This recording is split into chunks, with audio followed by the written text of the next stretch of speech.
On November 29, 2009, Maurice Clemens, a convicted felon with a lengthy criminal record that included numerous violent offenses, executed 4 police officers in Lakewood, Washington while they were preparing for their shifts in a crowded coffee shop. Rather than being a rare and isolated incident, the events that led up to this tragedy are not uncommon. How did this happen?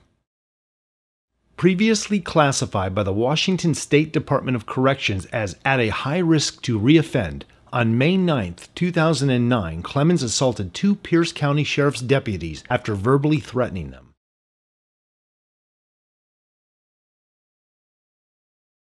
He was released from jail the following day without ever having seen a judge. He posted $1,700 with a local bail bondsman, which was only about 5% of the $30,000 bond on these assault charges.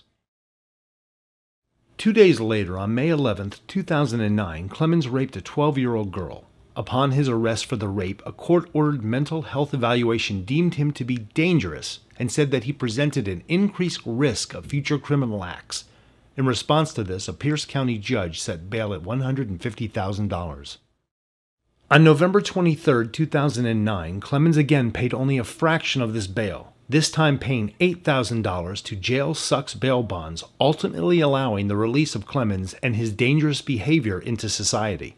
3 days later, Clemens told several people that he planned to murder police officers, and then he did. This event was a catalyst for the International Association of Chiefs of Police to take action. The International Association of Chiefs of Police is a professional organization that serves the leaders of today and develops the leaders of tomorrow, and represents over 20,000 law enforcement leaders the world over. Our mission is to advance and promote the law enforcement profession and protect the safety of law enforcement officers. One of the cutting-edge issues that IACP is currently focusing on is the public safety impact of pretrial release decision-making. Every law enforcement agency is committed to doing everything they can to ensure the safety of their community. A frequent challenge that law enforcement encounters is when a dangerous person is apprehended and after a few hours that same person is released back into the community on bail. It's kind of genetically ingrained in police officers to do a couple of things. One is criticize everybody else in the justice system. Right? There's some cops here, they know what I'm talking about. Two is to have the mentality that hold everybody pre-trial. They're all guilty if we arrested them. So I want to kind of dispel that myth a little bit. And I think that we've evolved somewhat, and I think part of what has caused that evolution for me, 21 years working here in D.C., is having the privilege of working with the pretrial service agency. And so what's been so important for us over the past 5 years is that we've reduced violent crime and homicide here in Washington last year to the lowest level we've seen of homicide since 1963. Having been the murder capital of the world when I started, that's a big accomplishment. The IACP recognizes that the American court system uses cash bond as the principal means of pretrial release. Our concern is that the courts must also recognize the flaws in this system and provide evidence-based risk assessment before any bond decision is made in order to prioritize public safety. Many people believe that risk assessments are currently being used to determine whether someone is a danger to society before they are released on bond. The reality is, that's the exception, not the rule. They don't realize they should be calling for a change in the interest of public safety. The International Association of Chiefs of Police, we were formed in 1897. 21,000 worldwide members representing 100 countries of police chiefs, the largest police chief organization on the planet. I'm elected vice president. In 2015, I'll be president of that organization. I'm very proud of that. What do you think one of the biggest agenda items on our national, international agenda is? Pretrial release. We as police chiefs, the little voice we have in that, absolutely disagree with a bail bond system that's based on money. It makes no sense to us.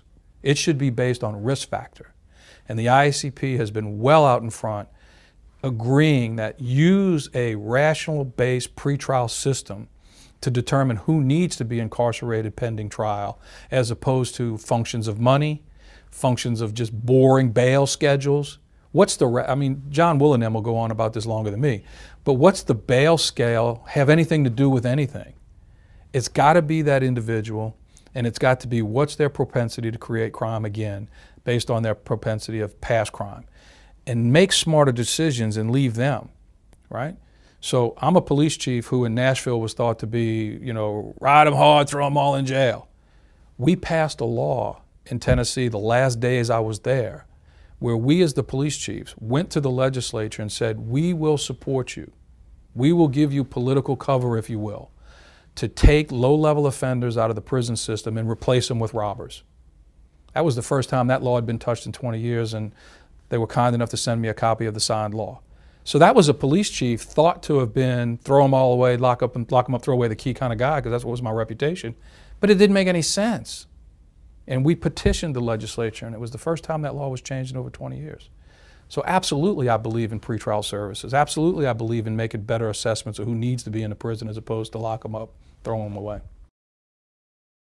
Most law enforcement leaders also recognize they are not ultimately the ones responsible for making pretrial release decisions and determinations. There is, however, a critical role that law enforcement leaders can play in informing and improving the pretrial release decision-making process to protect the safety of both the public and officers. Based on public opinion polling data available through Lake Research, we know that the public is most likely to rely on law enforcement leaders to provide guidance on criminal justice issues. One important action that IACP is encouraging law enforcement leaders to take is to talk about the need for change and the importance of using risk assessments in determining pretrial release conditions.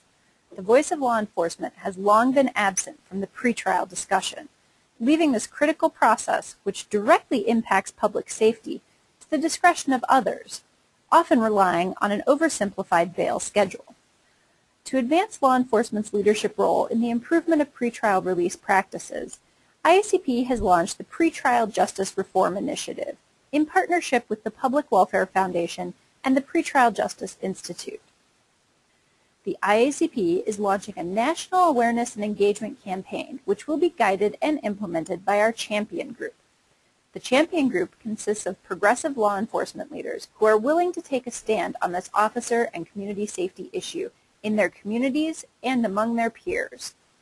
The IACP is calling law enforcement leaders to leverage their role as critical stakeholders in their local criminal justice systems with a powerful voice to open the discussion on how pretrial decision-making is handled and the consequences of that system.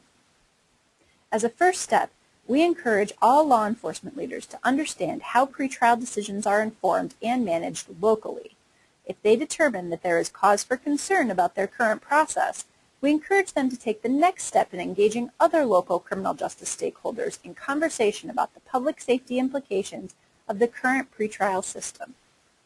We are also asking law enforcement to engage at a statewide level if changes to legislation are necessary to positively impact the safety of their local communities. Additionally, through our Champions Group, we will be developing a nationwide network to discuss these issues among peers and leaders. With federal, state, and municipal resources in high demand and in short supply, the simple truth is that government can't solve these problems alone. We need to engage key partners and innovators across the country to guide our efforts, to bring an expanded network of stakeholders to the table, and to push for responsible reform. So, to be blunt, we need your expertise, we need your ideas, and we need your help. To learn more about IACP's Pretrial Justice Reform Initiative, please visit www.theiacp.org/pretrial.